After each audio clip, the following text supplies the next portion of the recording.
Today we are going to discuss what I have called as my non-official India Development Goals. I have sent out that PowerPoint. There are 3 goals and 10 sub-goals. The participants have had a chance to look at them. I'm not going to present them, but I just say a few words as to why we have these goals and why I created these goals. First of all, it's a very audacious and arrogant effort for a single person to write the goals for a country without any institutional backing, borders on lunacy, but that's my usual life. So it's not unusual. Okay, but why to write these goals for 2047? The reason is that most politicians, no matter which party they are, tend to think of the next 4 to 5 years. They tend to think of the next election. If there's no election, then their horizon is 4 to 5 years, 5 years, 6 years, something like that. In India, we used to have 5-year plans. Long back in 1958, 59, an economist called Pitambar Pant, who used to work for the Planning Commission, wrote a perspective plan for India, which was 25 years. Since then, there has been no effort. But young people, for them, the next 25 years is just part of their life. And they need to know what to expect in the next 25 years and to be able to keep a scorecard that where is the progress that we are making in the big picture. So the development goals are like the big picture. And instead of saying, what are we doing in health? What are we doing in education? What is happening in railways? What's happening in roadways? You can link all of these to goals. If we have progress in health, where is it ending up in the big picture? Which is the development goal this is contributing to? So it's a way for young people to keep a scorecard as to what's happening, okay?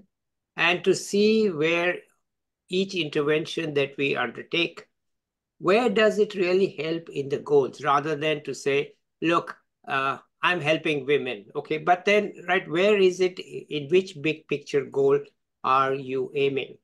And one intervention may actually help in 2 goals or 2 sub-goals, right? So that way we keep track of the whole thing. That's the idea, okay? It's audacious, but here we are.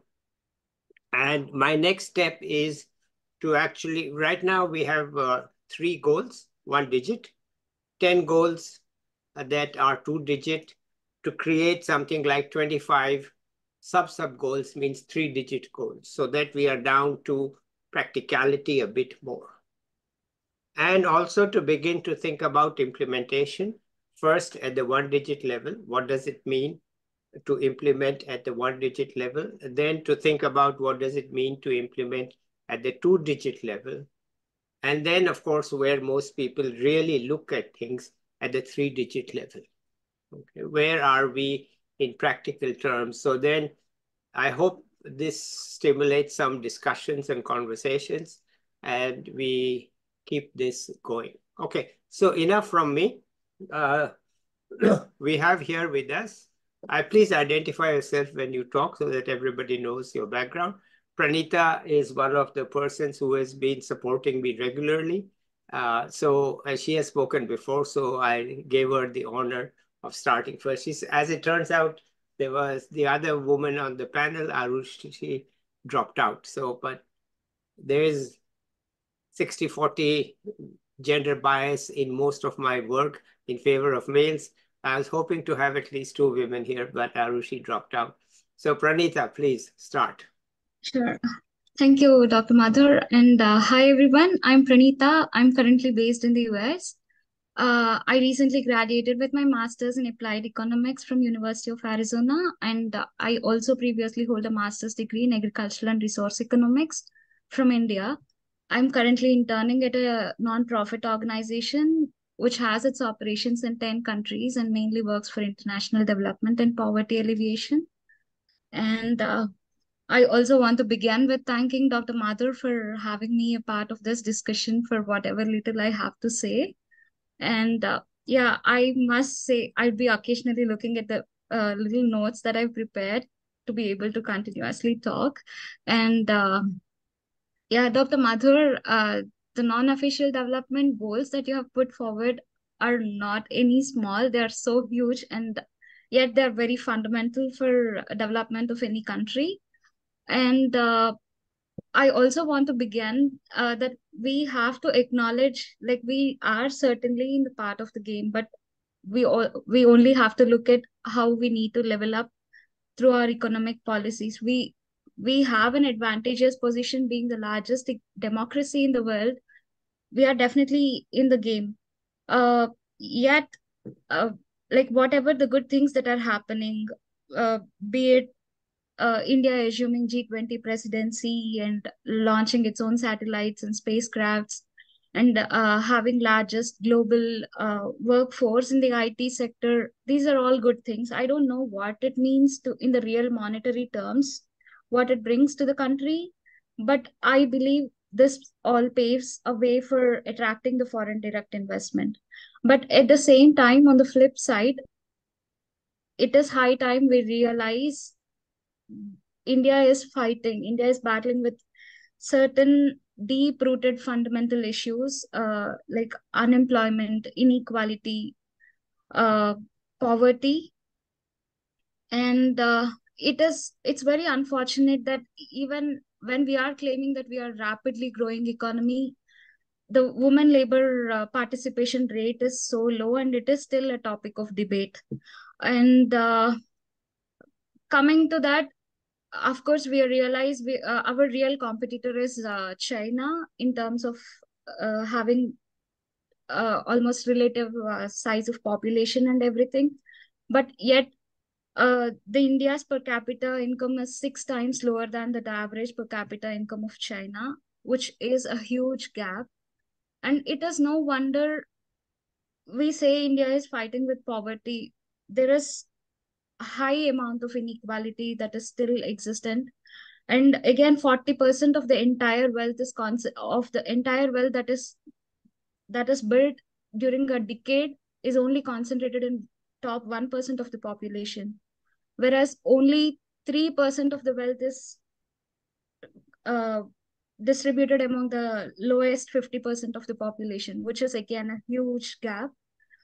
uh, Unemployment, definitely, unfortunately, pandemic has compounded all these intricate complexities of inequality, unemployment, and poverty. But yet, even in the pre-pandemic levels, India is still uh, India is still fighting with high unemployment rate, which has increased tremendously from 2.2% in 2010 to about 6% in 2017-18, which has further increased to 8% post-pandemic. Uh, Again, we wouldn't want to say, for example, agriculture still, that is where I have more information in my background lies in. We say agriculture occupies more percent of the workforce, definitely. Even till date, 45% of the population is employed in the agriculture, but still it only contributes to 15% of the GDP.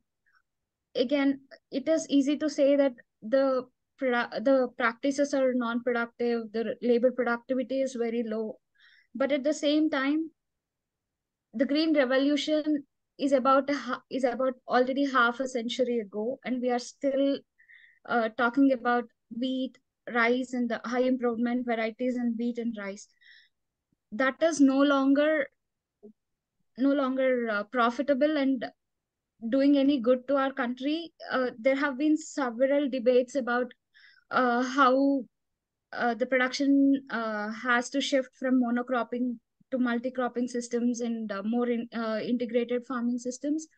But again, we cannot simply go to farmers and say, like, yeah, you cannot grow rice and wheat, but we have to create a market for uh, the other crops. For example, say millets, that takes up less amount of water, that is more environmentally sustainable.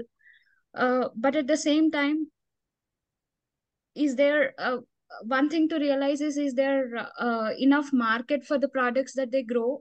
Is there enough market for the crops that they grow? So there have to be more. It is upon the responsibility of us, the youth, to take up more agribusiness as avenues. And I see some positive things that are going on. For example, no way promoting, but that there is some just urban farming where where they are taking up even the fragmented lands and doing the urban farming with all the environmentally sustainable practices, and that has been a very profitable thing that is happening in India currently. And again, when we are saying subsidies are bad and everything, we cannot just simply go on giving subsidies. Uh, for example, for urea and again, right from the basic level, right from the farm level, again, as all the agricultural experts that you have had discussions with have rightly pointed out, agriculture should definitely be left to the state subject, so that there has been so much research happening, but how much research is actually translating from the lab to the farm level? There have been so much research, for example, in the plant breeding, like what varieties are more sustainable, what, for even in the rice, what varieties are more uh, like which takes up less water, what varieties are more environmentally sustainable, but nothing is translating into the farm level. So, but again, from my personal experience, I did see um, it is for the farmers. We wouldn't want to just say like whatever you're growing is not environmentally sustainable. We have to show them that whatever you, if you take up alternate avenues, that will also be profitable. For example, to quote it, I have worked with a few farmers who were taking up sugarcane farming, and uh, certain industries in that area, it is more like contract, it is a contract farming. They would give the seed, they would give all the inputs that are required, but then give the farmers whatever compensation that they deserve at the end of the day. So entire informal sector has to be brought into the like entire informal agricultural sector has to be formalized. And again within the rural areas, where most of the poverty is centered around, uh, there are informal sector workers, like the factory workers and everything, like how we had seen during the pandemic. There is no social safety net or welfare net for them. Like, at least if we consider farmers, they have some insurance policies, they have crop insurance in case they face any loss, but there is no such thing if they are laid off, if their employment is taken away.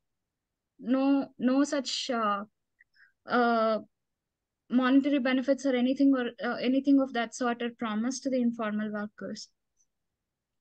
Again, one other way is again to create to emphasize more on the value addition of the and to create more demand for the products that farmers are growing. And even the micro, small, medium enterprises that you have pointed out rightly in the non-official development goals, uh, those are the main areas. The MSME sector alone is contributing to more than 30% of the country's GDP. But again, about 80, it was surprising for me to note that about 81% of the MSMEs are self-financed, with only 7% borrowing from the formal institutions. There have been so many regulations on the financing.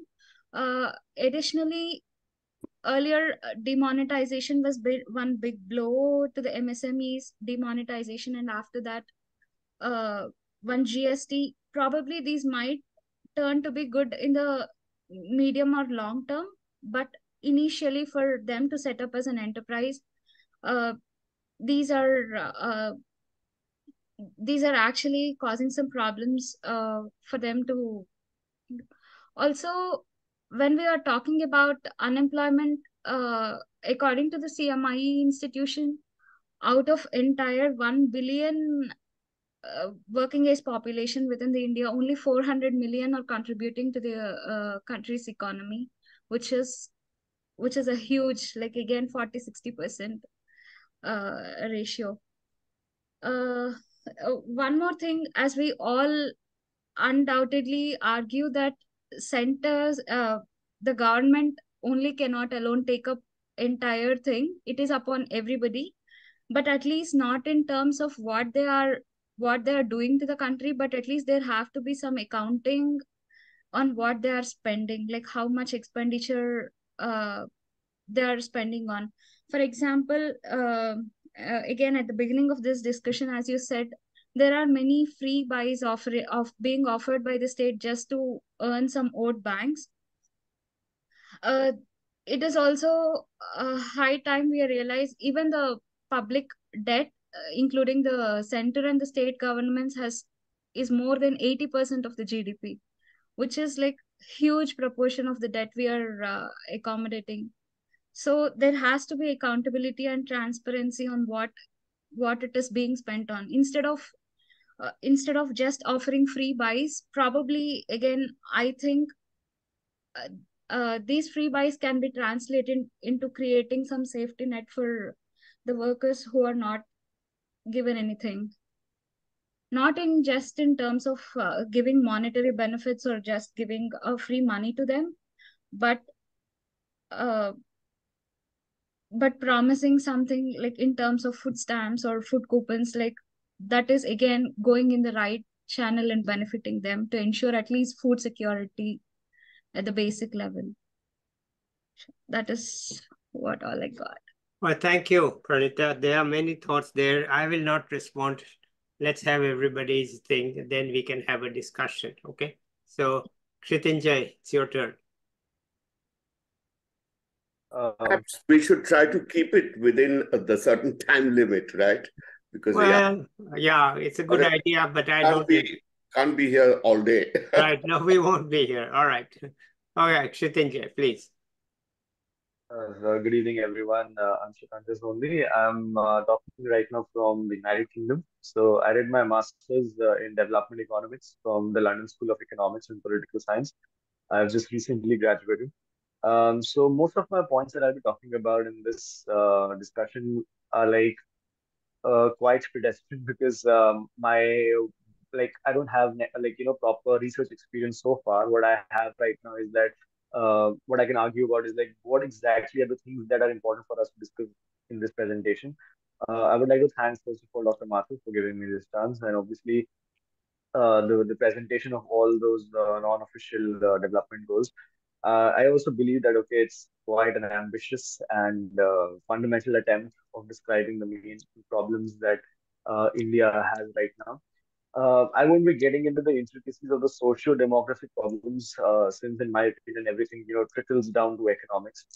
So I'll just start with few things that were mentioned in the goals and maybe engage with them. So the first goal, which actually has many sub goals, and most of the important one being the high GDP growth and generating millions of skill-based jobs. So, in my opinion, firstly, the major problem that India at this point of time faces is about the idea of the taxation. And it's something that I would like to engage people on with the idea of the Laffer curve, what we study in economics. So, what American conservatives basically believe is the idea that Laffer curve generates like a good amount of tax revenue if we increase tax rates to a certain amount, and then it falls if we raise the tax rates to some great amount itself. So basically, the tax rates determine the tax revenue. So, if you talk about this in Indian context, since again, I won't be getting into the intricacies of it since it's something which is very complex. I wish to open this for a discussion more and, in fact, learn about it more from everyone in this meeting itself. What I do believe is that the Indian argument will have to take in considerations of several concepts like tax evasion or heterogeneous agents, and this is something which was recently conducted in the Indian Statistical Institute. Like the study was recently conducted, and where they actually said that the tax to GDP ratio, which is like generally lower for emerging economies than for advanced economies.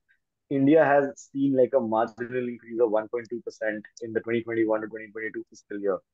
So that's something that obviously we need to take in mind about the taxation, which can actually improve the idea of how the government actually has a fiscal base to provide jobs to the public. Second is the idea of how do we engage with the foreign direct investment and foreign remittances perfectly. At this point of time, FDI is again, as you say, is not enough. Why? Because at this point of time, we get to a statement which is like the foreign remittances. You know, the idea of foreign remittances. India has more foreign remittances than the idea of FDI inflow at this point of time. So, which is a concerning matter because again, India is like considerably not the most favorable destination for FDI inflow at this point of time. And why so? One example is about the infrastructure and the costs that are there for the companies to go ahead with. One of the examples is the railway freight cost, the domestic cost. It is literally one of the highest in the world. India's railway domestic the freight costs are one of the highest in the world. It is higher than Canada and Australia. Canada and Australia have cheaper prices over there. This is just like one example of why it's becoming like a problematic thing. And this is something which actually is fundamental for high GDP growth as well. Like this is one of the factors as well. Secondly, I talked about the idea of special economic zones. So why that is something which is fundamental for the higher GDP growth is because you have major foreign companies coming into the play and competing against your own companies. So my problem that I identify in this particular thing is that when we compare it to our neighbor China, basically, China has 7 special economic zones currently running in power, and India has 272 of them. Why that is a fundamentally a problem is because I believe that the $6 trillion of revenue, which 6 trillion rupees of revenue, which these 272 SCZs have generated in the year 2022, I do believe that they are not equitably generated from all these 272 SCZs. Only few of them are contributing to a larger number of amounts, and it's not that all of them are actually giving their inputs to this. So, which actually trickles down to the fact that a small SCZ in India is actually taking up a good amount of market for foreign companies versus the domestic companies which are surviving over there. In that case, what becomes the issue is that it's only like the MSMEs which can actually go ahead and provide the domestic industries of India a face. The Atmanirbhar Bharat being one of the primary examples. So I'm like again, it's a very complex thing to suggest that you should cut down the SCs or something like this. I'm not going to suggest anything like that because again, my experience is not that much. But again, what I could come up with some arguments is that what I believe is MSMEs alone cannot generate enough value when it comes to the Indian companies, like the productivity of the Indian companies, especially if only 19% of them have formalized and institutionalized funding. The main reasoning here is I believe that MSMEs often contribute to segmentation more. And what I say is like elevation of large Indian companies is one thing which can ensure more productive numbers and also mark India's presence in the global value chains at a higher propensity. And like these are the major points that I want to talk about. And my last point that I want to talk about is which is like mentioned in the third NIDG, which is like the why rupee is not an international currency. So again, we talk about the partial convertibility of the rupee, which is preventing the internationalization of the currency. And again, the rupees, the value in the financial markets, and how the goods and services are not being up to the mark for the foreign powers to buy the rupee and engage with the currency. So it's something which is again very complex and interesting, which I would love to debate about in this discussion, and would love to know more about this discussion. So that would be all from me. Thank you so much. Okay, thank you, Ksihtinjay. You have covered a lot of points. Let's hold it till we have everybody speaking. So Imran, you are next. Thank you so much, Professor. Hi, everyone. I am Muhammed Imran. I am working with the Central Bank of Pakistan as a senior economic analyst. Recently, I have completed my master's in finance and economics from the Warwick University. So But now I will come. Imran, just a second before you go ahead. Let me say that Imran is a the face of a modern Pakistan. His parents are illiterate farmers, and he is an economist for the State Bank of Pakistan. So it's a huge, huge, huge change and an achievement. And I just wanted to acknowledge it so that you would know that, even illiterate farmers are able to produce people like Imran. Okay, go ahead. Thank you so much, Professor, for these kind words. So when I was reading this your presentation, these goals when the India will turn 100, will celebrating its 100th birthday. So these developmental goals set very ambitious. These are very ambitious, forward-looking, and visionary. In a sense that they really wanted to transform the society into a sustainable, equitable, and a prosperous society. I will touch upon some of the basic themes which were discussed in these developmental goals, and then I will briefly discuss what are the opportunities India will have, and what are the possible strengths which India right now have, which it can leverage to achieve these goals to achieve a sustainable and inclusive and equitable growth. So first of all, I must say that these non-official developmental goals are very holistic in its approach, as they encompass a wide range of sectors, and they emphasize an integrated approach towards the development.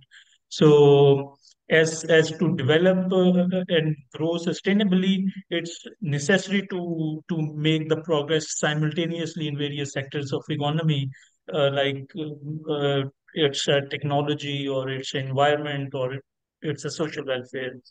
And the second point which I wanted to make is that the goals which you have outlined are really interconnected. Which suggests that if you make the advancement of on one goal, they will catalyze and facilitate the improvements in others. Like for example, if India will make the progress in governance and environment sustainability, so it will augment and catalyze the goal of achieving the sustainable and equitable growth.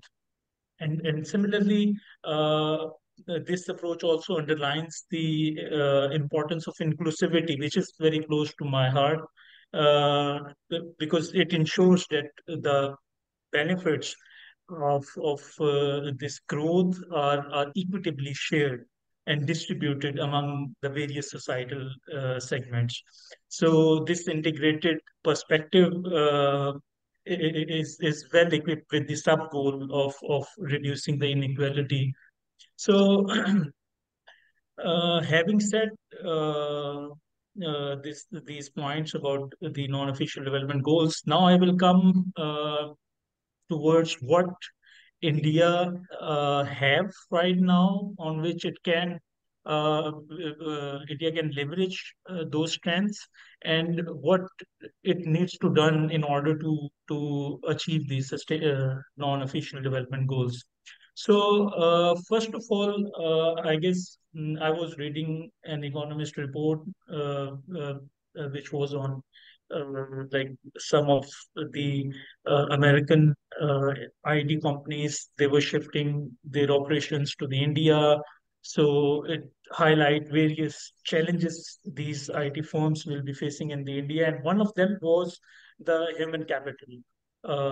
So I think there is a need that India need to focus is to invest on health, education, skill development, and nutrition to make the large young population more productive. Because this is the one strength the India now right now has, that it has a largest population and largest young population. So if it focus on investing to improve its human capital, it will be really beneficial to achieve these goals. Second, the point which that report mentioned was the infrastructure.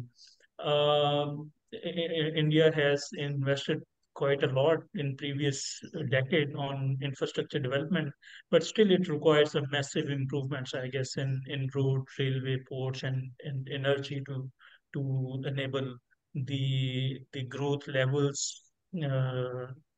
The one which are enjoyed by the Chinese economy if it wants to become at par with the Chinese economy. Mm. So the third point which I wanted to make, which is very close to which is very deeply personal to me as well, that is the environment sustainability.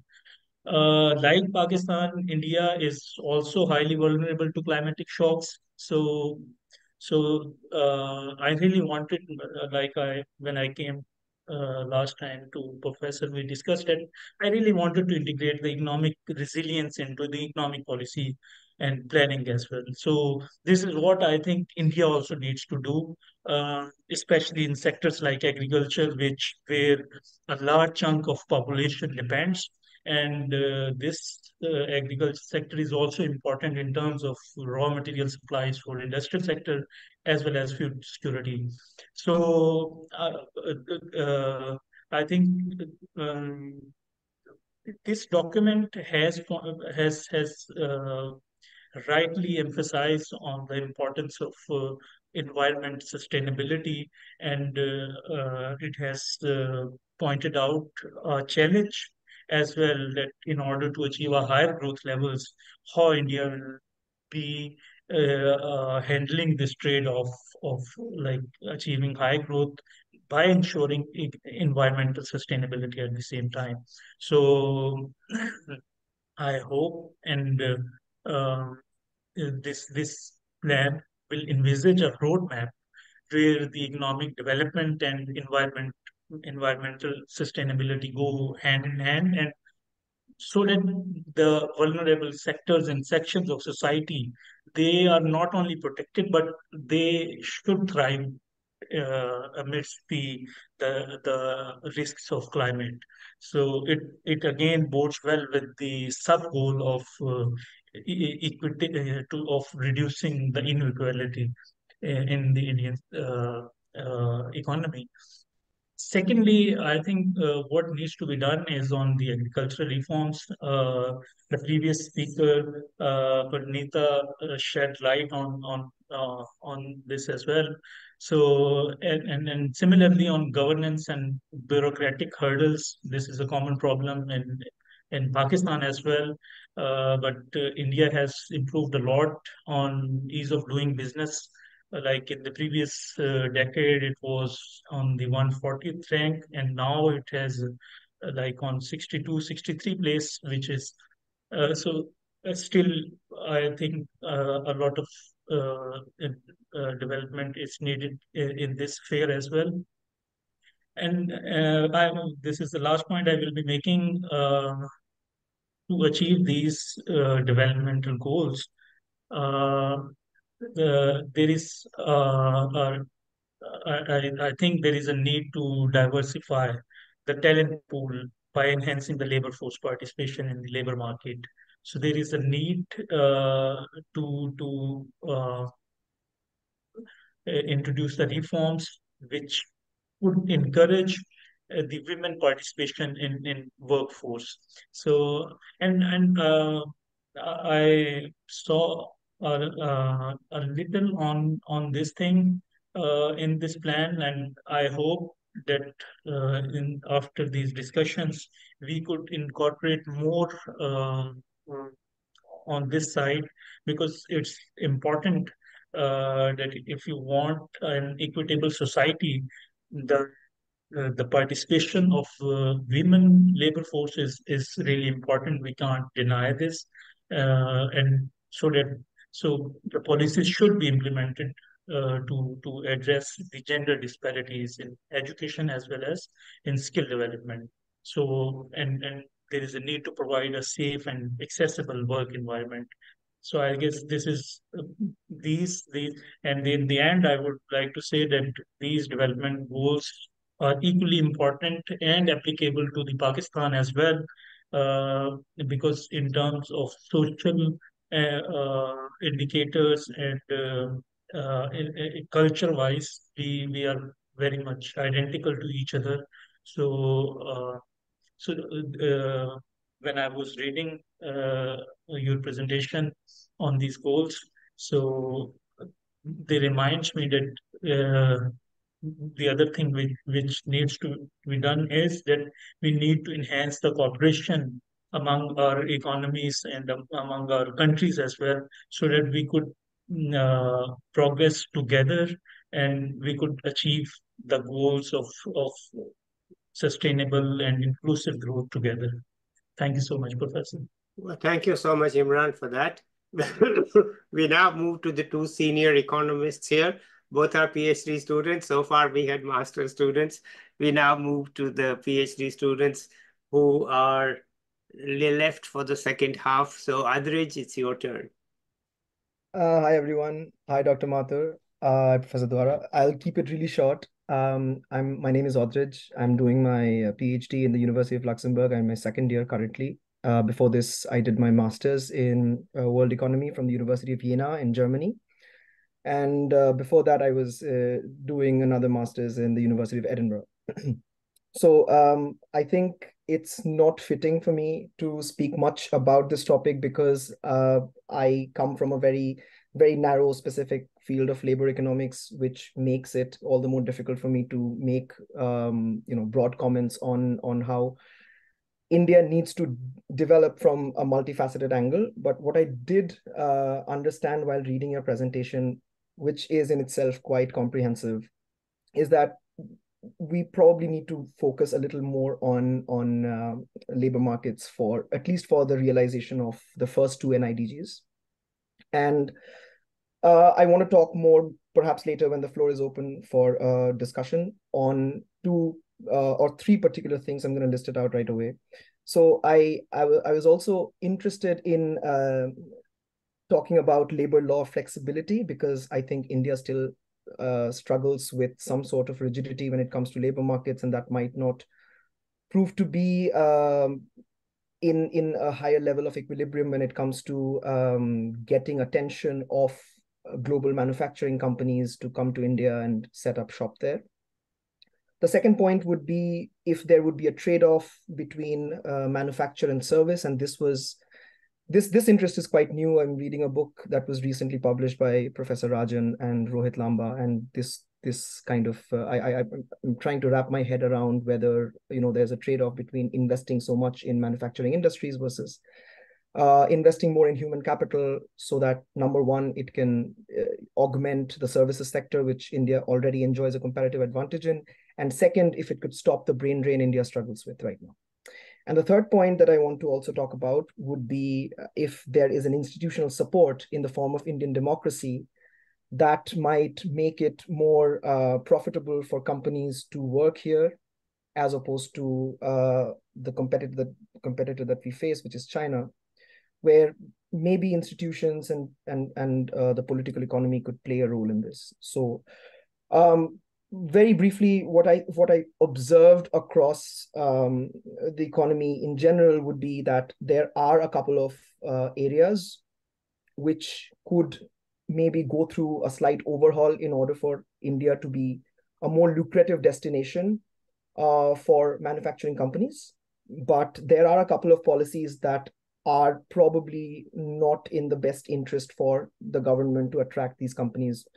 Of late, there has been a surge of the protectionist stance that it takes in terms of imposing duties to import duties to boost domestic demand.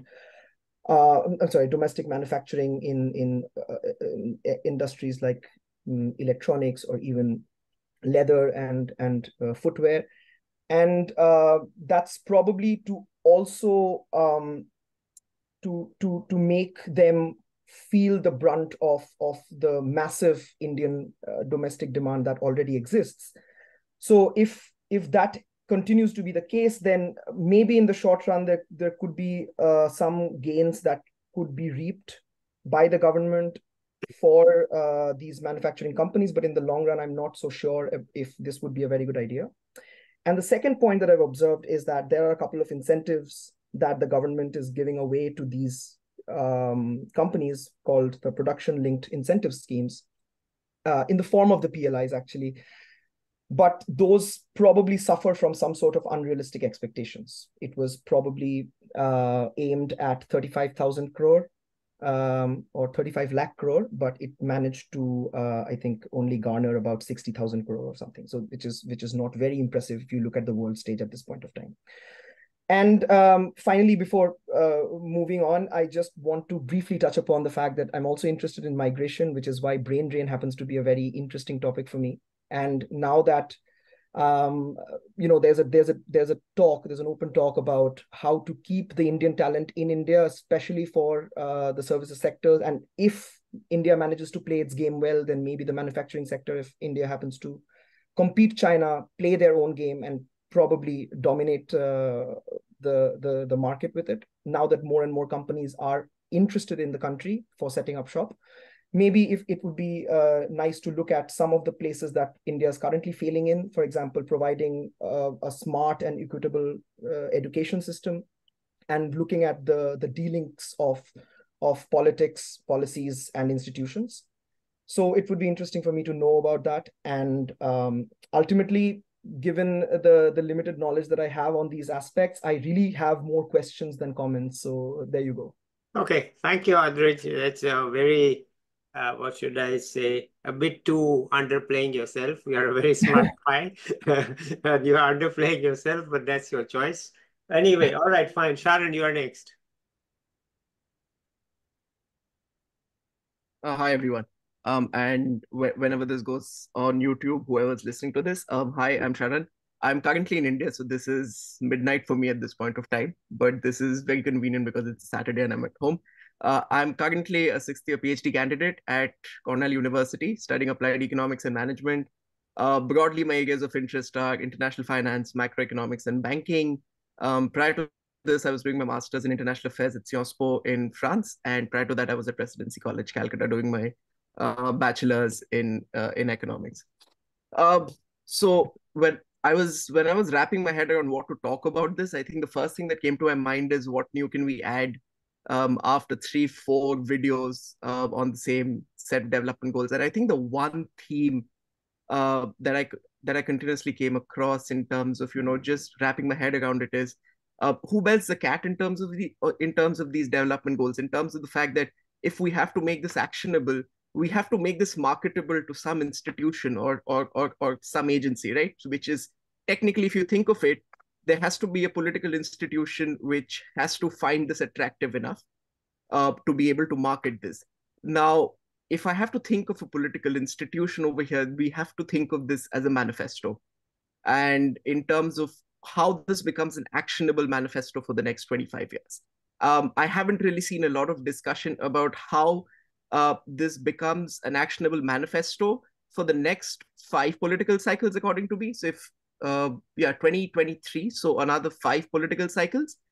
So I think the first thing that we need to do is, I think we need to go back to the drawing board if we're seriously considering this particular troika of development goals and make this an actionable political manifesto. Because at the end of the day, I think what this country needs is an alternative economic vision in terms of where do we go forward from here, right? And this is where I come to in terms of stock taking. We've seen a lot of India should be doing this, India should be doing that, and all of this is correct. But stock taking in terms of what has happened over the past 20 years, and I'm just going to consider the past 20 years, because we've seen 2 very different styles of governance. One which is very, very left-centric in terms of focusing more on welfare, and post 2014 we've seen a sort of government which has come in and it's focused a little bit more on the market orientation style of things. Even though we've seen once the election cycles come in across elections, it does become a little more welfare centric in terms of the PDS schemes, and all of these other things, right? So where have we come in? So I think in terms of a first step, if we just go back to the drawing board, Professor Mathur, what have we done with each of these goals in the past 20 years? Where does India stand in relation to in relation to 2004 versus 2023 when we're actually having a discussion?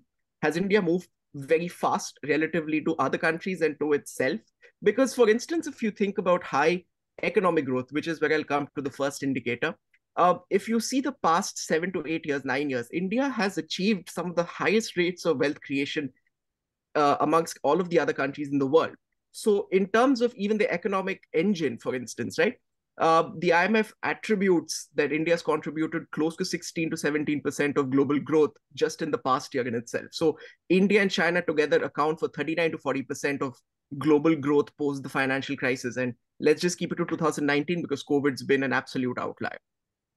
If you look at now Indian growth, so if India's the growth engine for the world, I think the most relevant question is, what is India's growth engine? Now, if you see what is happening over the past 7 to 8, 9 years, that's where the interesting thing comes out as a worry, that government capex is a massive source of Indian growth. You see the government capex increasing every year as a percentage of GDP. And what's the idea? Now, the government has sort of two ways to go. It's sort of a budget constraint problem. It can either go on the y-axis or it can go on the x-axis. You can either focus more on capex spending and hope that the private sector is investing more, which it hasn't, or you can go for a solution where you focus more on welfare. Now, clearly, we see that this government has focused a lot more on the macro fundamentals. So they want the macro fundamentals to be clear given the budget constraints, and they focus more on capex. Now, the private sector has not responded to capex simply because we don't have deep enough financial institutions. So in terms of even the development goals for India, I would add something in terms of deepening financial institutions, tapping into the savings of the Indian population. The Indian population in itself has a very high savings to GDP ratio. This has not been tapped into in terms of India's financial markets, India's financial institutions, regularizing the quantum of savings that we have out there. The moment we can start deepening our financial pockets, we can really start solving a lot of the issues in terms of financial institutions, lending and allocating capital across a lot of institutions much more productively. In terms of, I think, job creation, this is where job creation comes in, because India constantly, if we look at the level of job creation versus the level of population growth, constantly the deficit is just being added on. So technically, I think on an average yearly rate, I was listening to this one entrepreneur who does a series of podcasts on YouTube. I think the yearly deficit in job creation is close to 10 to 12 million jobs. So India needs to have more productive jobs in the economy. Now, whether MSME is the solution, whether wealth creation is the solution, there has to be some sort of a deeper discussion in terms of where the jobs are going to come from. Are startups the solution? Because if startups are the solution, then we need to think of regularizing the whole scenario and the whole environment around capital markets to help Indian startups generate more jobs in the economy. And this is where foreign direct investment comes in, because I think we were rightly pointing out that FDIs are not leading to a lot of jobs in the economy, simply because if you look at the decomposition of FDI inflows, a lot of the FDI inflows are basically equity purchases of large international agencies into big MNC organizations. So if you have equity purchases of 4% of 0.4 or 0.5%, right? If you have, for instance, KKR or AKR Capital buying 0.5% of Reliance Digital, for instance, or an oil company, it accounts to a massive inflow in terms of FDI because you're buying into the equity and the cap table, which technically counts as FDI. But we also have a lot of foreign direct inflows now which are flowing in. And there's something which is very interesting that's happening. India is having a surge of foreign portfolio inflows over the past 7-8 months, which accounts to the fact that India also is in a very, very uncertain environment. We really don't know what the external environment is going to be. And this is where I really want to glance over NIDG 3. we really don't know what India's external environment is going to be. We are in very, very unprecedented times, and we really, really don't account for that. We are in for the first time probably in human history, we are in a high debt, high interest rate environment, and we really, really don't talk about that. We do not really talk about the fact that in standard economics textbooks, debt and interest rates don't really go hand in hand. There's always an inverse relationship. Right now, if you look at most of the financially deep countries in the world, if you look at Sweden, Norway, US, if you look at a basket of 70 emerging market economies out there, which are on the verge, on the cusp of sovereign default, this is a very high debt, massive waves of global debt in a very high interest rate environment. So we need to think about where India stands as an engine of global growth in this scenario. Because the more we think about protectionism versus free trade, or opening up India's current and capital account to the rest of the world, because we're talking about this idea of free trade, we expose ourselves much more. And we're in an environment where currency is being used as a political weapon of sorts, because we've seen what has happened with the dollar. We've seen the reaction of the dollar, and we've seen how India has played a very, very smart role in terms of trying to use the rupee. So at the end of the day, I think we also need, with rupee internationalization, we need to think about why the dollar today is still at 80% of global payments in the world. And that is a statistic we need to think about. 80% of all global payments across trade, across finance, across all OTC counters and currency markets are still hedged against the dollar. So we need to take lessons from the US in terms of why for the past 80 years, they've kept the dollar in terms of where they are, despite of the fact that the USA currently is close to 300% of debt to GDP ratio. So rupee internationalization is something which is a very, very political question, according to me. It's the economics of it is there, but I think at the end of the day, rupee internationalization in terms of bringing about a foreign economic policy, and this is not just foreign policy, foreign economic policy. Where do we see India's power projection of the economy in the next 25 years? These NIDG 1 and NIDG 3, if you interlink both of them, these are very inherently political questions. So maybe we need to go back to the drawing board, and we need to think about how to make these two or all of these goals to be very clear, politically palatable for some institution which is going to come to power maybe in the next 6 months, maybe in the next 4 years, 6 months. How do we take that forward in terms of the institutional ideas and embed them into embed them across actors? So I think those are my points, and I'm happy to engage. Yeah, thank you, Sharan. Thank you very much. It's a very passionate and lucid exposition. Thank you so much for keeping up so late. Prasenjit, Bhaiti, as we call him. So Bhaiti, it's your turn. Okay, I guess I'm unmuted. Well, thank you for inviting me, Subodh, and it's good to meet all these young people and to hear them, and they're very articulate, and especially to our guest from Pakistan who has joined us. And I think we should have much more cooperation with Pakistani scholars and thinkers, as well as Chinese ones, Well, I do lots of different things. My name is Prasenjit Duara, as you can see. I started out as a historian of China. I do much more global stuff nowadays, including and as well as in the philosophy of history and so on. But I started out as a Chinese historian, and I have stayed in Chinese studies more or less, though I was a director of different institutes in different places. I'm at Duke University now. And but today I will wear my hat as a historical sociologist. And I want to talk because one of the things that struck me when I was looking at Subodh's thing is the whole sort of relationship with China.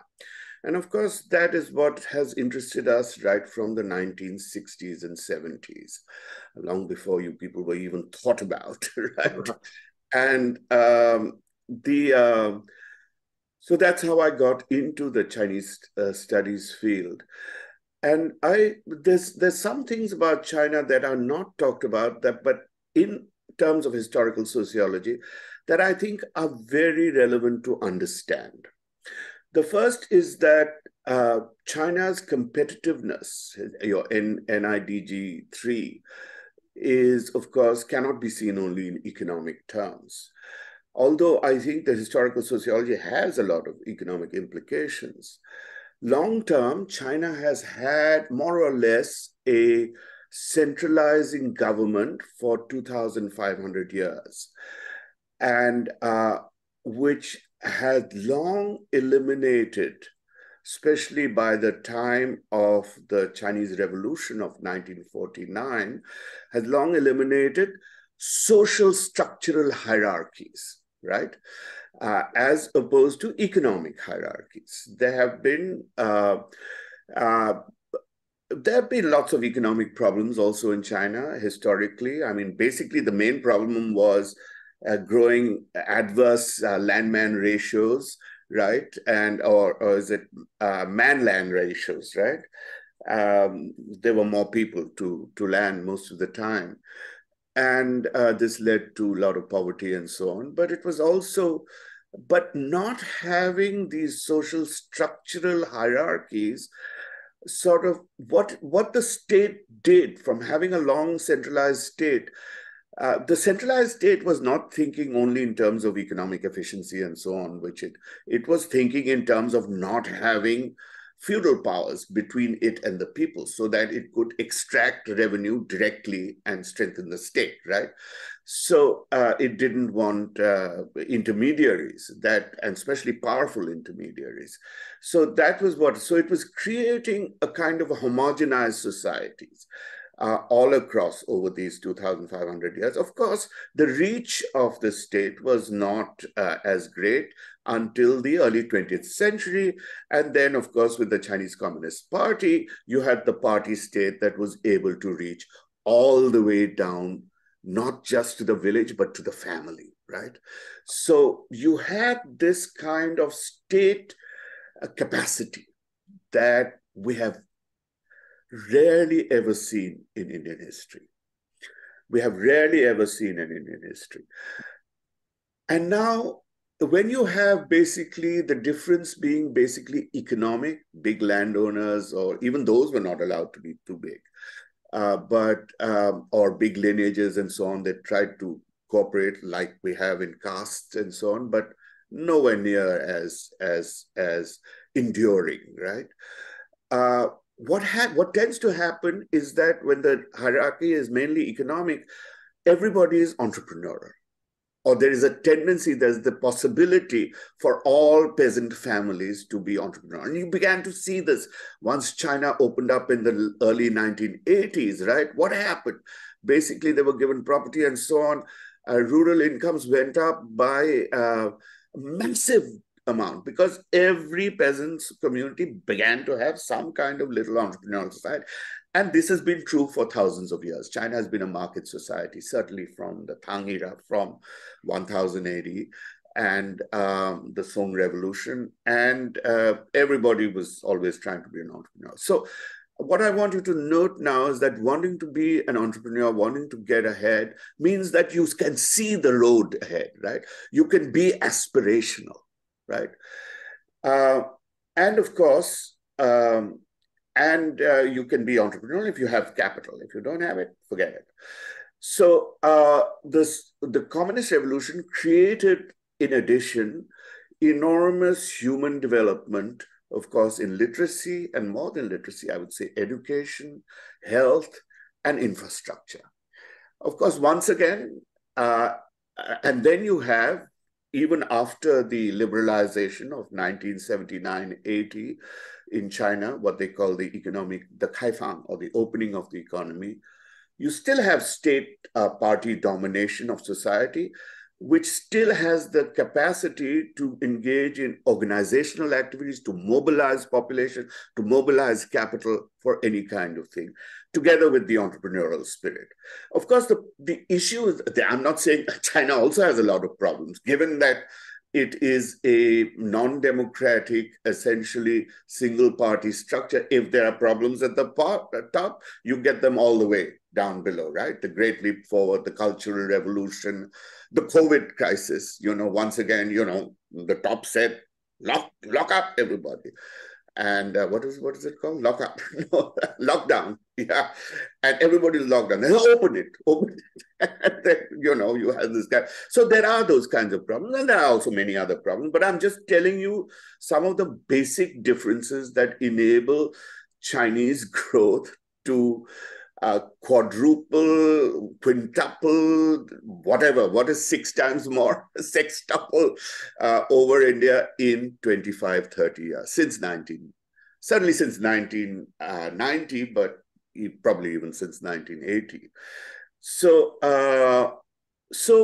on top of that, you have, I think also, I'm not going to get into this, you have a very different model of the East Asian state, right, which has a regional influence over there, which I think the Indian state, especially under Modi, is trying to emulate in some ways, which is that it is pragmatic in the degree of state involvement in different sectors at different times, right? There are times, there are sectors in which it's not like either laissez-faire or, this is what, what's his name? This is what happens with age, right? You forget the name.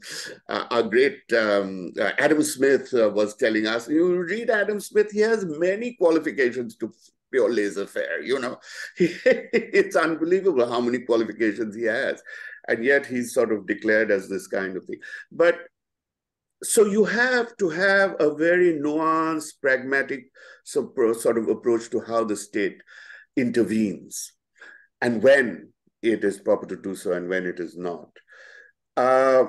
So that was to give the Chinese story. Now, of course, what I sought to imply was the difference in India, right? You have, I see 2 very important obstacles in India that cannot be accounted simply in economic terms, right? The first is hierarchies, social structural hierarchies, right? And of course, the most important of these is caste. And it is, this is, of course, for Dalits, which I have been seeing a lot. Oh, by the way, one of you is from Cornell, right?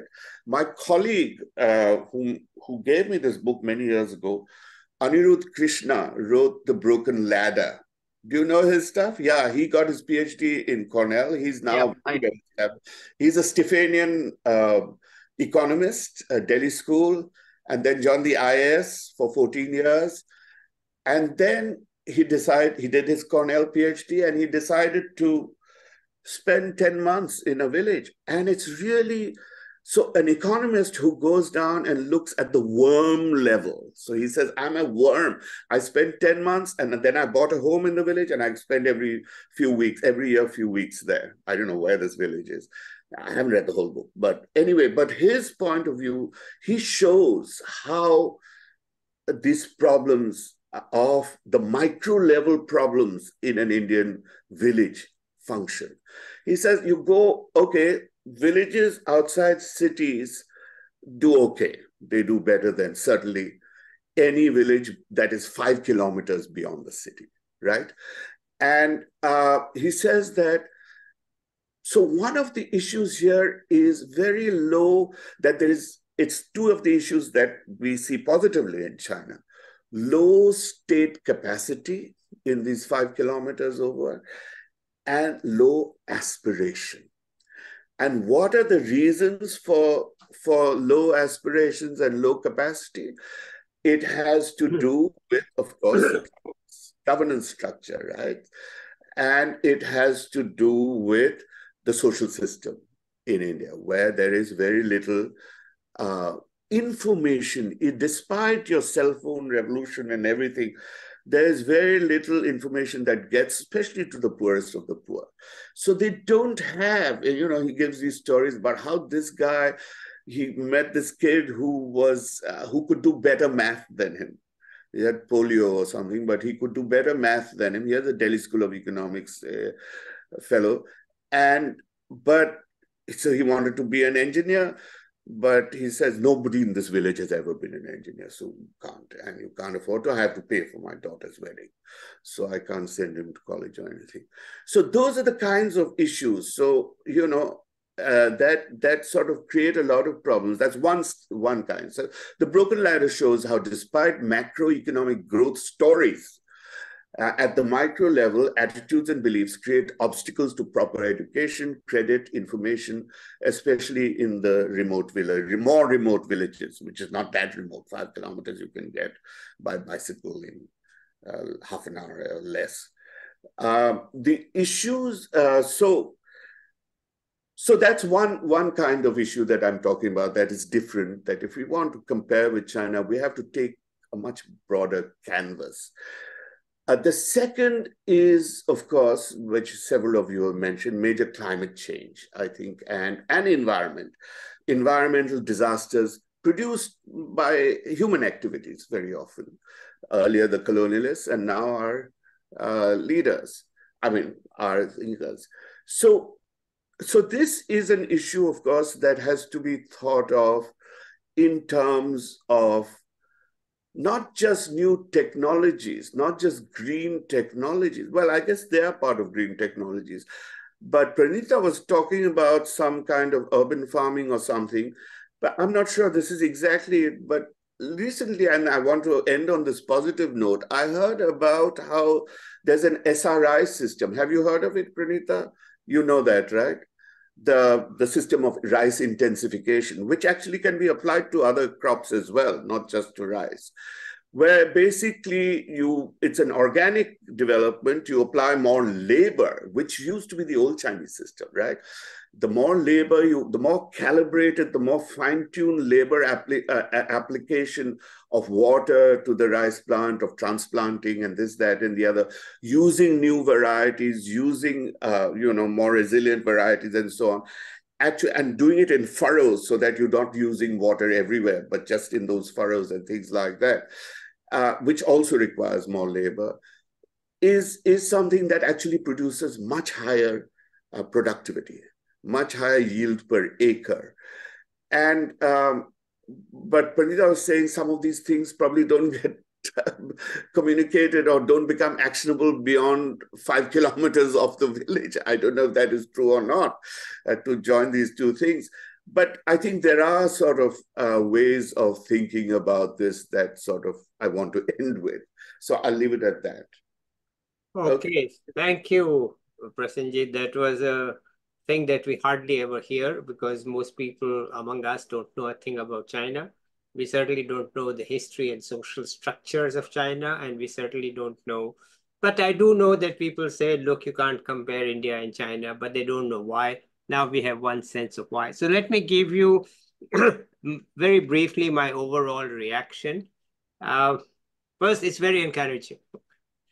It's not, I did not know whether I'd be taken seriously. The answer is yes, I am being taken a bit seriously. And that there is some thought that maybe it should proceed. So what I hear overall is that I should really focus actually on 4-digit goals.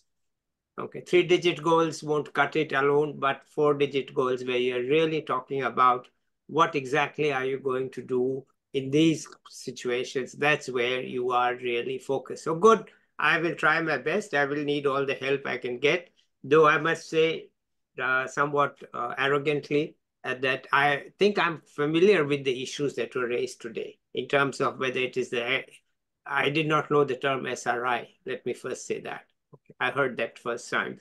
But in terms of labor markets and the other issues that came up in terms of various markets and so on, I'm broadly familiar with, so I can indeed put in some time and work on it.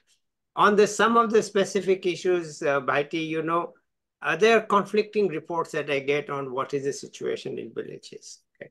Some people come and say, look, aspirations are there. What is really missing is the path forward. And that I know is certainly missing. Whether there are aspirations, I cannot say, but I know that there is no path forward. This is clear because I work for an NGO in which we do video calls with low income motivated kids, 18 to 25-year-old. When I do them in the cities, I can understand 90% of what they're saying because of internet issues. In the villages, which I've done in UP and Haryana, you can barely understand 40% because the audio is so poor. And they have not the faintest idea of what is happening in the world, smartphones, whatever. It makes no difference whatsoever. They are clueless, but they're also deprived. I asked them, do you have power cuts? And they just laughed. They said, it's Haryana. We have power supply once in a while. So forget power cuts. Ask me how often we have power supply. So, they're deprived in many ways and there is no path forward. That is very clear. And it hasn't happened, whatever you may say. Actually, the only path forward is to migrate to slums. Okay, this is the only path forward that there is. There is no other path. You can migrate to slums in whichever large city you happen to have, the migration channels, the theory of migration is well known.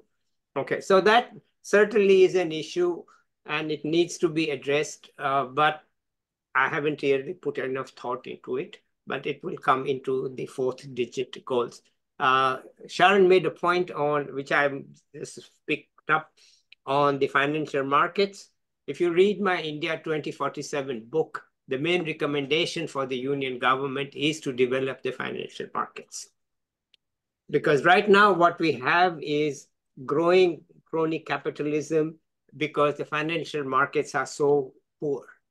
Okay, Tata can buy Air India, Tata can run this, Tata can run that, Reliance can do this, Adani can do it. Because if I'm smart, I can't get a loan. I can't. Because I'm just smart, right? It's changing a little bit for startups. I heard, I'll give you 2 examples. I heard a young guy from BITS Pilani, finished his 2nd year. He's taken a year off in a legally, financially sanctioned way. Some foreign company has got 10, 15 of these people and given them a year. BITS Pilani is okay. And they're just dreaming up new projects, new ideas, new products. So they're paying them to give new ideas, right? And he said, sir, you just ask me, what do you want? I'll do it for you. You want, because I was talking to him about developing small towns. He said, sure, whatever you want, I'll do it. He said, one of my friends is making drones that are more energy efficient. You want to survey your farms in that area? We'll give you the drone. You want to save the fruits? We have a thing that brings down the temperature from 40 to 20 Celsius. It's not 0. Was 40 to 20, so it gives you 3 days of shelf life. So, and then one guy I interviewed, he is the co-founder. I'd interviewed his other co-founder, a woman. He's a final year engineer in Chennai. He is planning to build a motorcycle with a range of 800 kilometers and not using the lithium-ion battery, which is everywhere these days. When I asked him, he said it's a fuel cell. When I asked him, is it hydrogen? He says, how can I tell you? So, but he said, sir, the next 10 years will be India startups. So we have these young people who are talking with so much confidence, but this is all urban, okay? As you rightly said, it's all urban. There's nothing that is happening in the rural areas. And I have enough reports because I have interviewed enough young people who have come out of the village to go to Delhi School of Economics, or like Imran has come from his village in Pakistan to Lahore and so on. And when you ask Imran what's happening in the village, he says not much. When I ask those people what's happening in the West Bengal village or the Maharashtra village or the Andhra village, the answer is not much. And the whole issue, everybody who's done field visits, and I've interviewed more than 250 young people now. Many of them have done rural field visits, and they all come and say, sir, caste rules. Caste rules. This is one guy from Irma, near IIM. He said, I'm so disgusted. He's maybe 26 years old. He said, sir, I'm disgusted. You can't do anything. Caste rules. So these are issues, but those are beyond me as an economist. So I will try to take advantage of everything that I've heard here and to prepare third digit and fourth digit goals. And that way we can begin to talk about implementation. But I'm already thinking about one digit implementation. Okay, so as I want to develop sub goals, I want to develop sub implementation methods. Okay, so at digit level 1, my implementation is there are 5 parts. You have the union government. It's only one of the 5. You have the state governments. Many people have talked about that. Then most importantly, you have the district authorities. In the villages, nothing matters. The district authorities matter. Nothing else. And then you have the municipal governments in the cities, which are basically helpless at the moment. They have no funds. They don't have constitutional status, and they don't have the historical power, right? The district collector has historical power as the representative of the Mughals and then of the British, but the city municipalities are powerless. So that's 4. And the 5th is non-profit institutions. So at the highest level, we need to allocate these responsibilities to these 5. Who is going to do what, where, and when? That's what I think. As for Sharan's point that this becomes an actionable manifesto, that was not even my goal. My goal was much more modest, to give the young people something to think about. But given the response, I think I should make more of an effort to turn this into something which is not mine, but is collaborative. So that, we are able to make progress more quickly than I alone can. Because I have many other, I'm trying to get some practical things done in India and many other things. So I will try to make it into an actionable document in which there is collaboration, and I become more of a person who's coordinating, like Praneetha can help out on agricultural side and so on, and everybody can help out. I still have, so that's my overall response. All I can say is that my whole idea, which is as early as April of this year, to involve young people, to give them a choice, to give them a voice, to hear them, it's heartening to see how well it's working. So I'm really thrilled by, I always knew that young Indians, and now hearing Imran and many Bangladeshis, that all Desis are very articulate. Young Desis are quite educated, articulate, and they don't get a chance, but now we have given them a chance. So this is my response, but let's have a discussion if anybody wants to discuss anything. Just to follow up on what Dr. Mathur just said, I think just want to share one anecdote about my own personal experience on district authorities. Before I came to Germany, I was working with the Mumbai School of Economics and Public Policy. So there was this randomized controlled trial project that was taken up by the Vidarbha Irrigation Development Corporation, called the VIDC. And this was the time when I was living both in Mumbai and Nagpur, because we had to travel, we had to commute between the 2 cities, because those are where the centers of our operations was. So Mumbai School of Economics and Public Policy was where the academics used to work from, and the VIDC, or the Vidarbha Irrigation, Vidarbha happens to be in Nagpur. So we had to always go there. And the idea was this, which kind of feeds into what can be done at the grassroots level. The idea was to look at Elinor Ostrom's Tragedy of the Commons, to check if unionization could help them manage common resources better. So the common resource in this case was water, and water in the eastern part of Maharashtra is abused profoundly.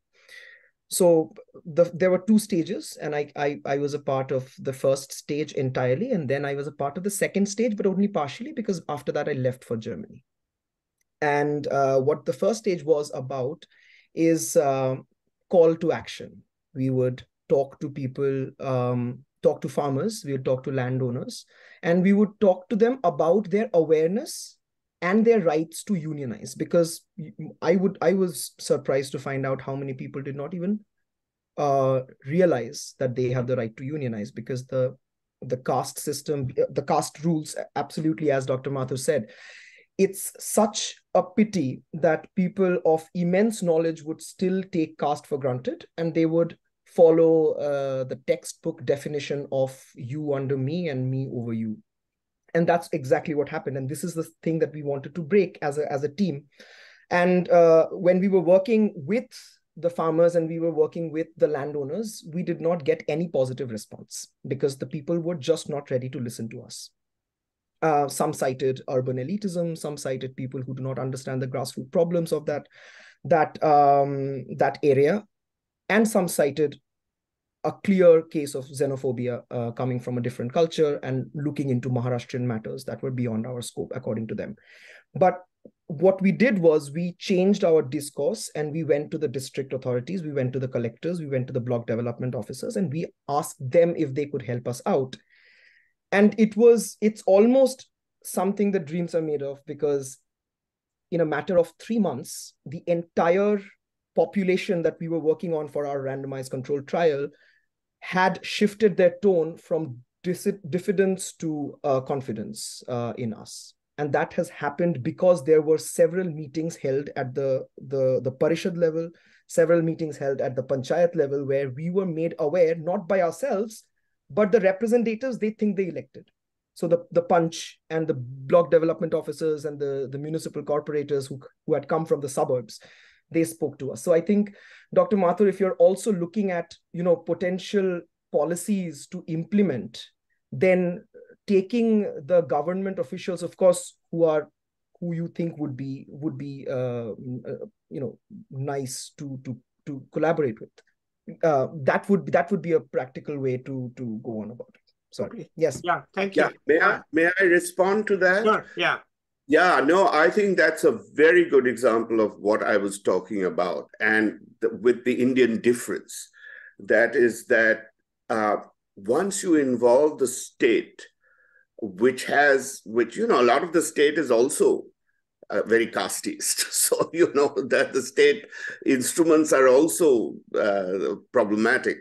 But if you can push from a higher level the state to actually to try to break this thing, but the only way you can do it is through. Did you represent an NGO? Is that I missed what you were saying? Were you an NGO? We were working with the Mumbai School of Economics and Public Policies. So we were. But you were not government. You were not local government. You were not central government. You were like an NGO. Who went there but you were conducting an experiment, not trying to develop it. But your experiment led to a development, right? So that's actually right. Yeah. Yeah. So I think that is how the role of civil society really needs to be mobilized in order to get grassroots action. And India seems to have, I remember once, what's his name, Thomas at Stanford, who does the Thomas Bloom Hansen at Stanford, who does Indian politics or anthropology or something. I said, well, Wikipedia says India has 3 million civil society. He said, yeah, one for every politician. So, we have to, NGOs. So we have to, that's where a lot of the effort has to go into, sort of NGO creation that are not cooperative, that are not just, fake NGOs, real civil society needs to mobilize. I think that's the one way. And that, if it did work, it would be much better than having the Chinese Communist Party, right? Otherwise, they're the best option. Well, fortunately, I have a selective sample of young people with me. Yeah. And many of them are willing to do this work. Some of them are dying to do it. I just don't know how to channelize them. Okay. Yeah. If I knew better on how to channelize these people, we could get some things done. But I am too far away, too remote. But we are making, as I said, I'm not sure if I've said it, but we are working to develop small towns, and my team is in a small town in West Bengal today. And we had a meeting. This is the 4th visit. We have had even getting along with the DM or the collector is not enough. No. Because you need the ADM also, because you cannot get a meeting with the collector every time.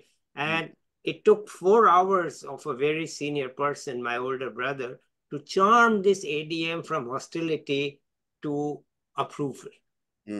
Okay, so without this, you cannot get anything done. And you need but there are many young people with me who are willing to go. I just don't know how to send them. I just don't know how to channelize this energy. So we do. Send them to your brother. Huh? Send them to your brother. Well, he's doing what I'm asking him to do. So he's not the thinker. I'm the thinker. I have created he's a very practical guy. Right. He gets damn things done. But I'm the guy who gave the idea of how we will do it, what we will do. We won't go even to Kolkata. We are not going there. We are not meeting those people. We are going directly to the beneficiaries because there's no point in wasting time there. Let's go directly to the local people whom we are planning to help. And by the way, the main approach is to use the existing government programs to make them reach the target beneficiaries so that we don't have to spend our own money. We just work both sides of the thing. We know the people who are supposed to run these programs. We know the people who are supposed to benefit from the programs. We just connect the two. This is one of the key activities. To people say the money doesn't reach the target beneficiaries, we will see to it that as much as possible does. There are many other things we are doing, but we are seeing it in, I don't go there. I have no plans to go. I'm not a practical guy. But what I hear is that the potential is there. There's a lot. For example, we came up with the idea of, I was talking to a guy who's close to hospitality, right? He used to run a very famous restaurant in Washington, D.C., which Clinton used to go to. So no connection with the villages. But with him, I came up with the idea that we can set up women's cooperatives to produce the local specialities of each small town. Through women's cooperatives. Why only have Lijjat Papad from Bombay? And I asked in this shuri, what is your special thing? They said, sir, there are 3 kinds of mithais which are made nowhere else. So we will set up a women's cooperative like Lijjat Papad with the help of people who know how to set. So there's a lot more people who know and can get things done. So Lijjat Papad was set up in 1960. So everybody knows how to set up women's cooperatives. And we will set it up with this. So I'm saying that I was surprised at the level of young people, middle-aged people who are actually willing to do non-co-opted work. Yeah, and I think that, one of the NGOs, I guess it's an NGO that I hope most of you have heard of, is Pratham. Yeah, everybody knows Pratham. Everybody knows. Pratham's founder was actually a student at University of Chicago. She was one of the first women Rhodes Scholars, and Rinki Banerjee. And so we were very close. And I remember I gave, what was it, $200 in 1996. She said, oh, this will go so far in India. And now they have in the hundreds of millions, right? Yeah. That's so successful. I've given all my Indian property to them. Yeah. Pratham's very good. I'm so impressed. I think of them as a startup for NGOs. It was a startup NGO that really succeeded and is doing great work and doing great academic work as well, because they produce this ASAR, right? Yes. Annual survey of educational review. Right. And it's a very important one. It keeps showing up. The government keeps having other reports but they show how education is not doing well in India, even though the government has had for long a policy of every child in school, but they work with the government. So they say every child in school and learning, right? So that is something that's, let's hear from the others. Yeah, let's hear. I'm sorry to talk so much. It was not my idea. Sharan, I think, wants to say something. A couple of pointers actually. I wanted to touch upon education. I think this is one thing that I really, missed out on when I was talking. I think education is one sector where we can really make a lot of very smart budget efficient changes, right? For instance, and I'm very passionate about this because I've deeply contemplated why I'm getting a PhD in the US, far away from my family, compared to trying to get a PhD in India, right? I think a couple of things are important.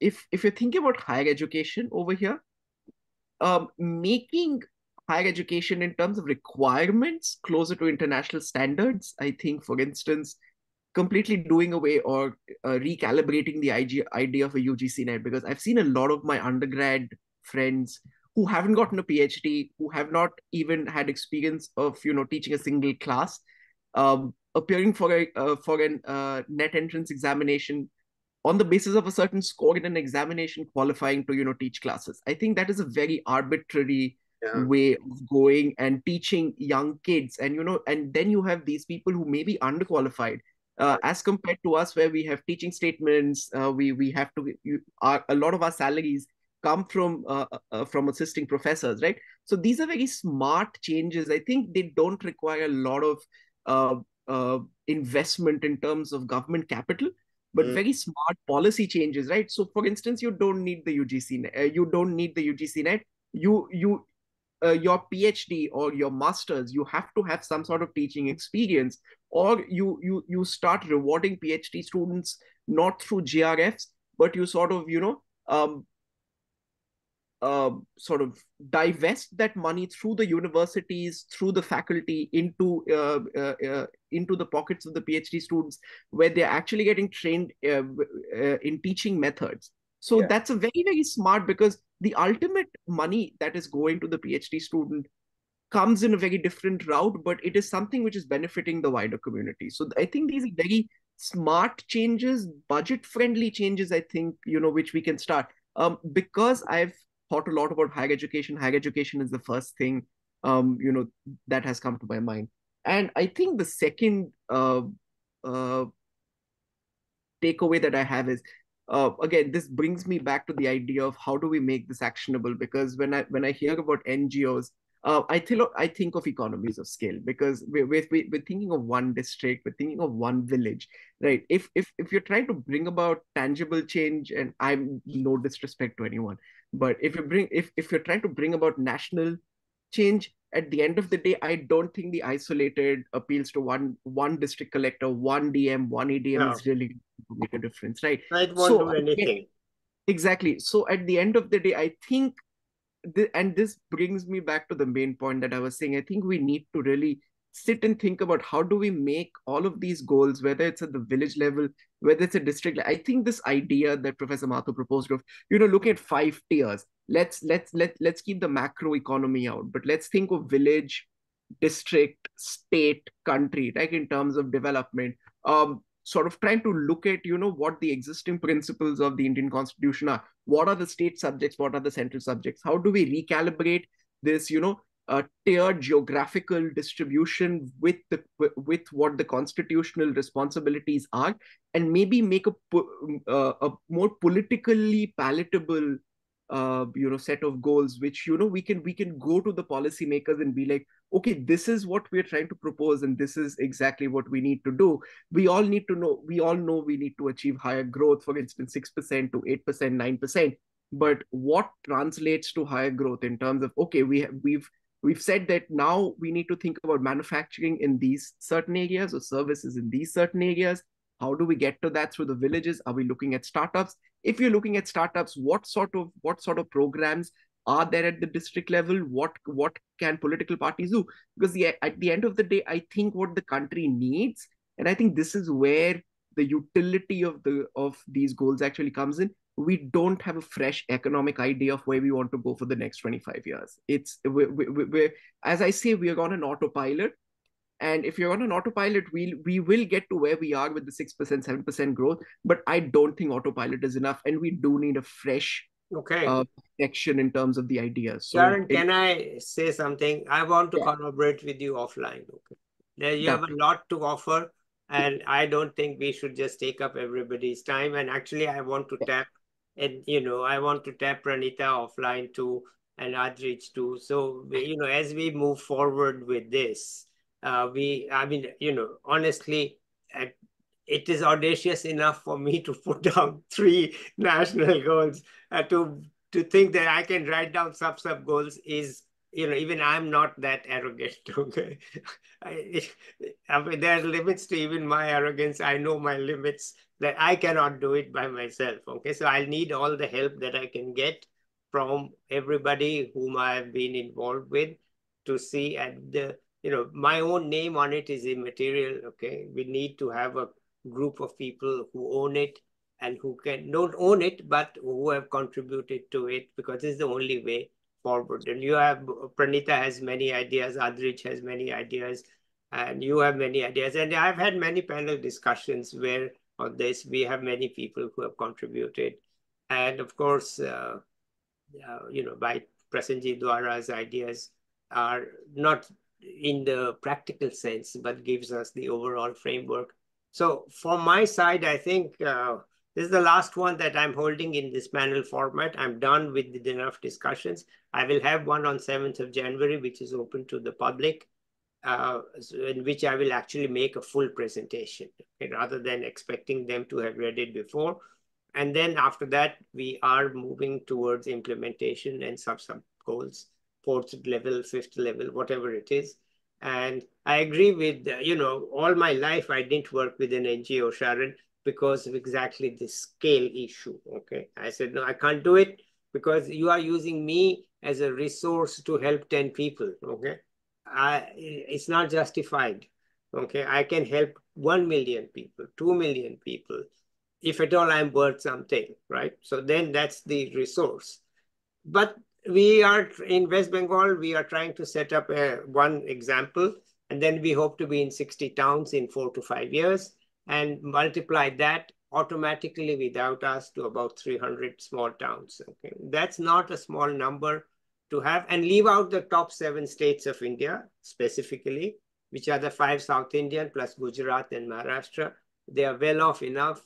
If they were 7 of those states were a separate country, there'd be nothing but praise for them, right? Because but there are civil society groups that are massively scaled, like Pratham. Pratham, of course, it's national. And well, Pratham, Lijat, Seva, they are all. There are lots of them, yeah. There are lots of them. I mean, so we are. There are ways in which this can be done. And Pratham has to begin with, they had a very interesting model of using the resource. So they were using the first 1996.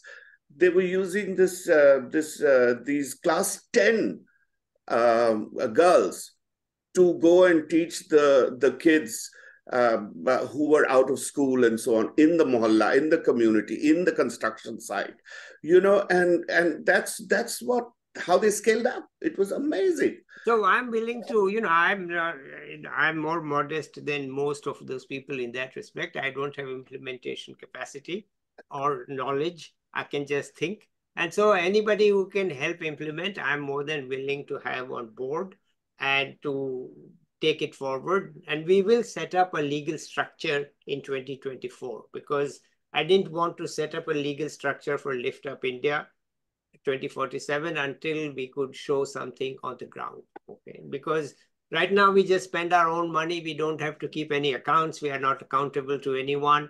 We don't have to file reports, do this, do that, because once you have a legal structure, all the financial things come. We just spend our own money. We don't care, we can afford it. So, my brother flies from Pune to Kolkata, goes by train.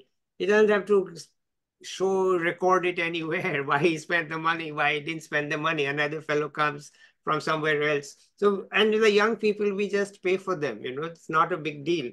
But so I'm afraid of a legal structure, because then for Lift Up, but this NIDG is separate from Lift Up, okay? So yeah. I will work with anybody who is willing to collaborate with me. Please, I will put it out in general, send me in writing, and we can take it forward. And I can have everybody, 7 co-authors. It's not a big deal.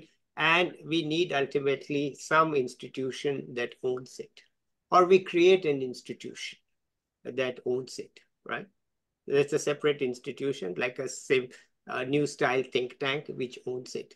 And it has to be in India and not in the US. And I don't have to have a big role in it, because I just want to set it forward in motion and let younger people take more charge. Okay. I have to go now. Yeah, Okay. all right. I also have to go because Bye, it's a everybody. holiday Great time. to see you and hear you. Thank you, everybody. Thank you, Happy Imran. holidays. Yeah, everybody. Bye. All right. Okay, bye. Anybody wants to stay, can stay for one more minute with me. I can talk for a few minutes more if anybody wants. You want me to? I'm here, so. Okay, so Sharan, I will get with you offline, and with you, Adrij, and you, Praneetha, and several others offline. We will turn it into some kind of a Google group, and then we can proceed with discussions on it, okay? Because, I have always believed that small-scale NGOs are a waste of my time, okay? I'm arrogant enough to think that, that look, if I have to act, because, I was not even a consultant for the World Bank. I used to work in the US market and used to make quite a bit of money. And with World Bank, I was a consultant just for the heck of it because, one day one guy called me and he said, listen, why are you doing that stupid work? I said, well, it pays a lot of money in a very limited period of time, so I can come and work with you here. So he said, Subodh, you were not born for that. You better quit that work and come and work here. I said, listen, this is a hell of a job offer that I have to cut my salary and work hard. He says, what else were you born for? So I agreed. I said, fine, I will give up that work and I'll be here. He says, look, be serious, man. You weren't born to do that stupid work for which they're paying you lots of money. So, it's clear. I have been lucky to have born in a family of education, privileged, highly privileged. My mother born in 1920, could teach me geometry. She was fluent in English. It's unimaginable, right? That's unimaginable. I was born in 1920. She could write fluent English. She knew geometry. She knew algebra. So what have I? Nothing. I'm just a privileged person. I should pass on this privilege to large numbers of people rather than to say, okay, we are doing in one district, one town. We are not. We're going to be in hundreds of small towns through Lift Up India.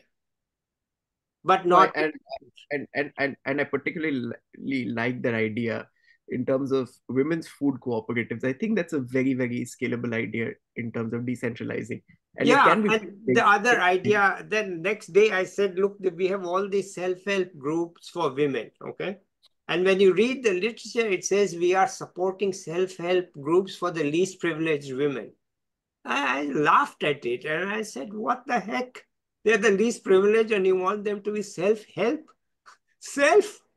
What do they have with which they can help themselves? So we have also decided to help the women of the least privileged group who are running self-help groups. We'll go there and say, what is it that you need? Credit, marketing, technology, right? Yeah. These are the three things. And we can bring all three. And what is this stupid self-help? I can't be in a self-help group. How the hell can you expect these illiterate tribal women to form self-help groups and say, oh, great, we have 100 million self-help groups? I said, it's the most ridiculous idea. Though, we keep trumpeting it's so successful, it'll move them up 1% in income or 2% in income. So we have decided that in our area, we will go and talk to the self-help group and say, we'll find you ways to get money. We'll find you technology. We'll find you the marketing route. Okay. And we have enough women in Kolkata now who will help us do it. And Sharan, if you have people in Kolkata, we can talk about it offline. All right. And then we will be in Odisha and Rajasthan and Madhya Pradesh and Assam and the big states. And after that, the small states. So let's get some success and then let's go it full scale. All right. I think I wanted to say something. Pardon? Yes.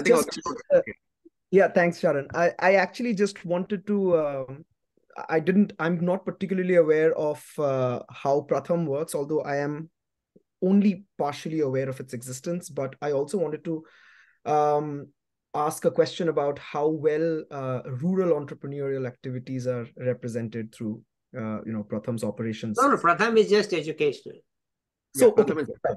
Okay, I Pratham see. is just educational, and Pratham's model is very good. Pratham's reports are very good. They are a world-class group, no doubt about it. But my only complaint about them is they work too closely with the government, and they don't really have ability anymore to work outside the box. They are very, very good at what they do. There's no question about it. Absolutely world class. And the reports are just world class. Okay. And they are highlighting the problems so clearly. And yet, when you see after all that Pratham has done, I get through my NGO, not my NGO, an existing NGO, young people 18 to 25 who are clueless.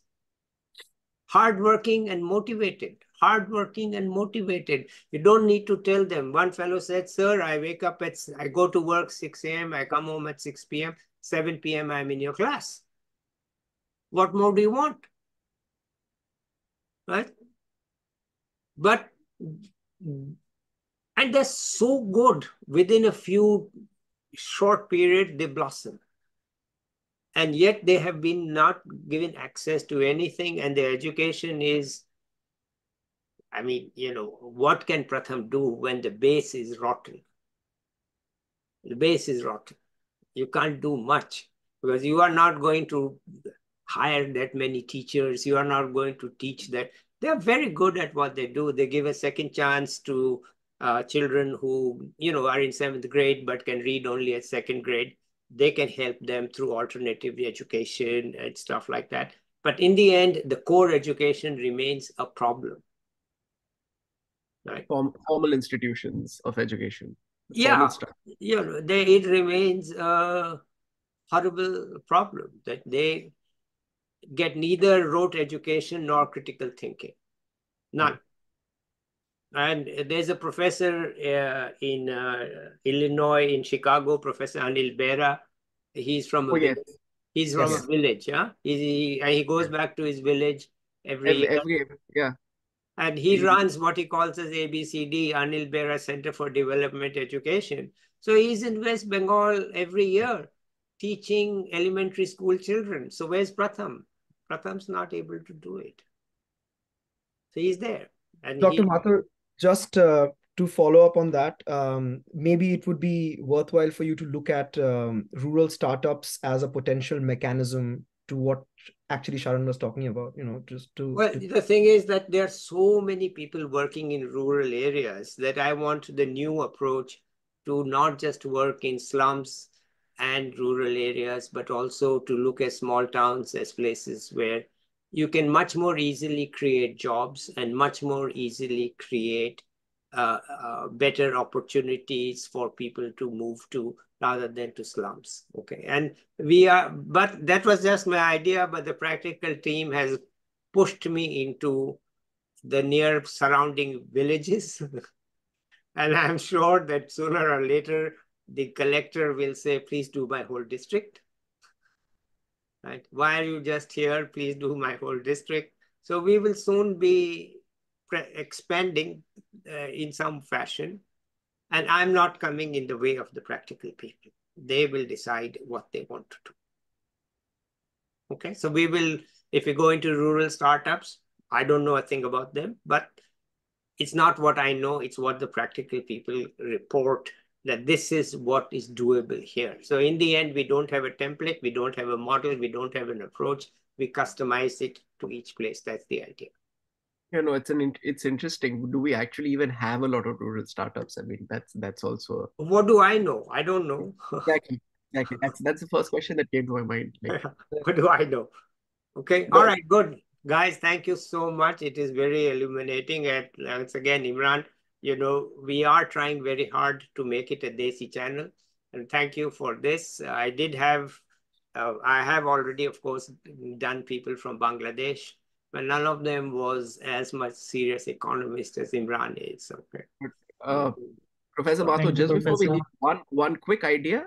Yeah. I think with Imran, you should really peg him to have a discussion around the state of the Pakistan economy. I think it's going to be. No, I can't put him on that. No, but just a general, but just having a general discussion around it, it would be really fascinating to hear what. Right. I'm not an expert, but it would really be fascinating to hear what they think about what All right, where. that's up to him. Okay. If he wants to come on this channel, he's welcome anytime, right? And if he wants to organize an event, he's welcome anytime, right? I'd say that to everybody. You want to organize an event, use this channel. If it is for young people. Thank you so much, Professor. And thank you, Sharon. It's a good idea. I am happy to share the story of Pakistan economy, how it's working, what needs to be done, and how we at the central bank are making effort to control the high inflationary environment right now. So I'm more than happy Okay, to share we'll my schedule insights. it. We will schedule it. Okay. All right. Thank you. Sure. Let's end it here, guys. Okay. Bye-bye. Bye, Professor.